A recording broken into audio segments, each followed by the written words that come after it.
All right, welcome everybody to the 10 a.m. Collider coffee break, where we take a few moments on your Friday morning to let you know what we have been working on and up to at Collider to support Rochester entrepreneurs. So I will send it over to Jamie to start us off this morning. So this week has been a crazy week trying to spin up the newest location, the second location for Collider Coworking at the Biobusiness Building, just about a block and a half away. So excited to get things going. We're still in the early stages of trying to determine a lot of details around that space. But of course, it's taking a lot of my time to be in the space, to kind of get a feel for it. It's actually a space I worked out of when I had a job at Mayo Clinic, so I know it very well. But we want to kind of work together with our partners at Ready and really reimagine the space a bit. So I'm really excited about that. But it takes a lot of time to put these things together. You know, I've been through this now a couple of times, 3 times actually, to be precise, in setting up these spaces. So it does take a lot of time, but stay tuned. I think it's going to be really, really fun and really, really cool. The second thing I have is thank you to everyone who gave yesterday for our 1 day for giving. And thank you to Midwest Bank, who stepped up to match the donations yesterday. I really appreciate that. And it was so great to have Jess from Midwest Bank come by on Wednesday and have a great conversation and actually bring us an amazing young entrepreneur. And it was great to get to know him. And obviously, Collider will be helping him moving forward. And I think that's the great partnership that we can set up with various organizations in our community. A lot of people approach banks about getting funding at a very early stage, maybe a little too early for banks. That's something that we're very interested with Collider in establishing relationships with area banks to say, okay, well, if it's not a right fit for a loan or some other sort of financial vehicle for these early stage entrepreneurs, maybe that's a great opportunity to let them know about Collider and connect them to us. So definitely for anyone watching out there who is in that sort of financial sector, you know, we would love to connect with anybody who comes through your doors and see how we can help. And with that, I will send it back to Amanda. So the first thing I wanted to talk about was an update on our Ecosystem Navigator program. So we had a wonderful meeting this week with our advisory panel that helps us think about the Navigator program. And we actually had the navigators there as well for the first time virtually. And our advisory panel has been so wonderful with this program. They're so involved in community, both here and in the Twin Cities. And we were really able to solve problems for entrepreneurs real time during the meeting, which is exactly how this is supposed to be.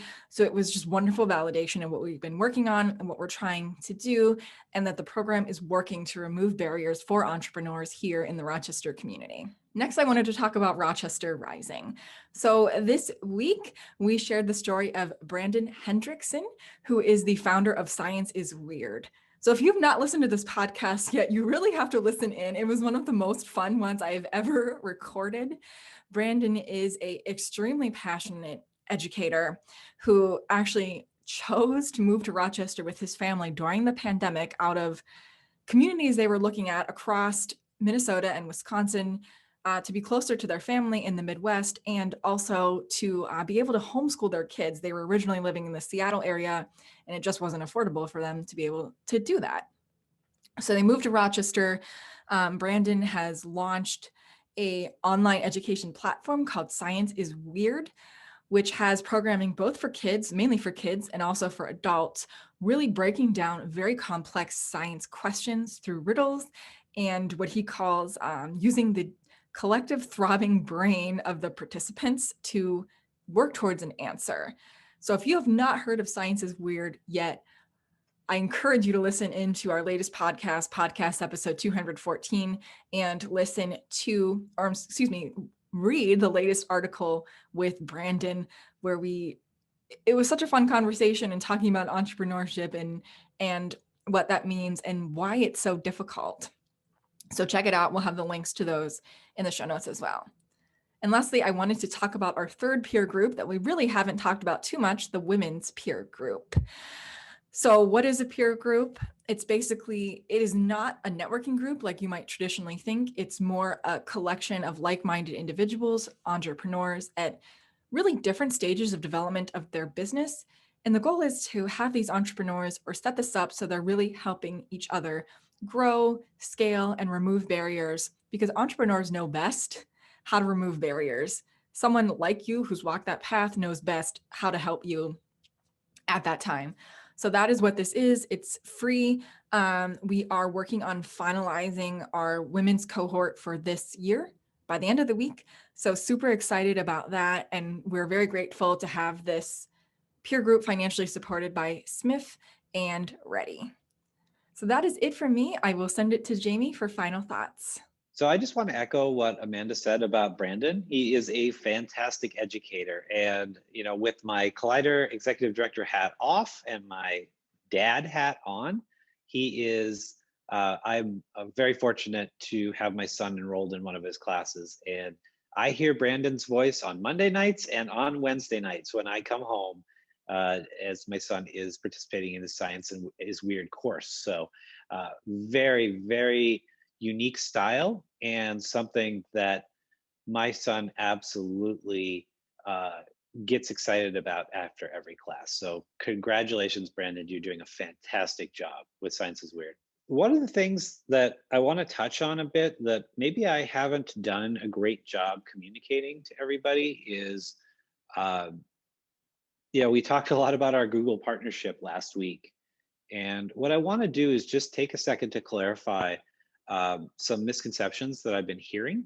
The first is that our co-working space in the Conley Moss Downs building is closing down. That is not true.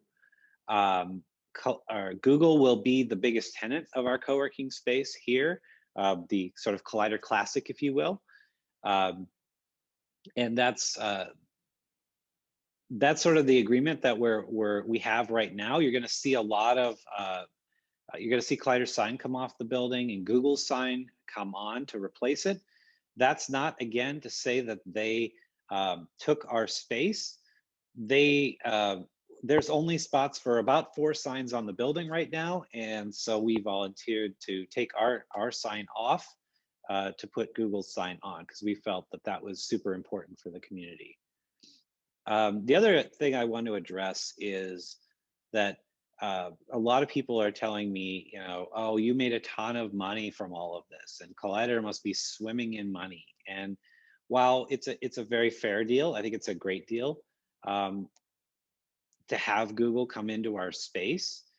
It does not fund really our initiatives at Collider, which make a difference for entrepreneurs in the community. It doesn't really fund our education, our storytelling, our events that we have, although we hope to build those relationships with Google over the course of the next couple of years. And hopefully, Google will be a participant for sure in many of the things that we do.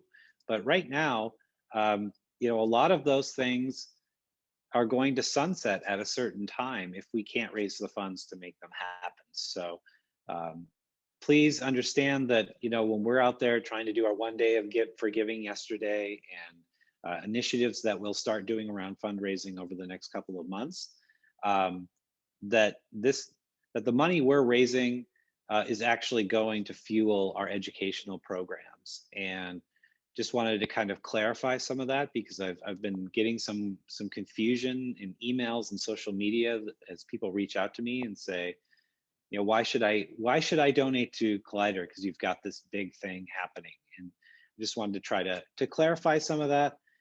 The great news is that Google is here, that they are an amazing organization, and I think they really do care about the communities that they're in. And we look forward to working with Google on many projects. But at the end of the day, we still need our local community support to help fund the work we do on behalf of our entrepreneurs here at Collider. So with that, I will send it back to Amanda. Thanks so much, everyone, for spending a little bit of time on your Friday morning with us. If you heard something in today's conversation that you think would be helpful to somebody else, we would encourage you to forward this video onto them and also like and share it. to help more people know about what we're doing at Collider. So again, thanks so much for joining us this morning and have a wonderful weekend.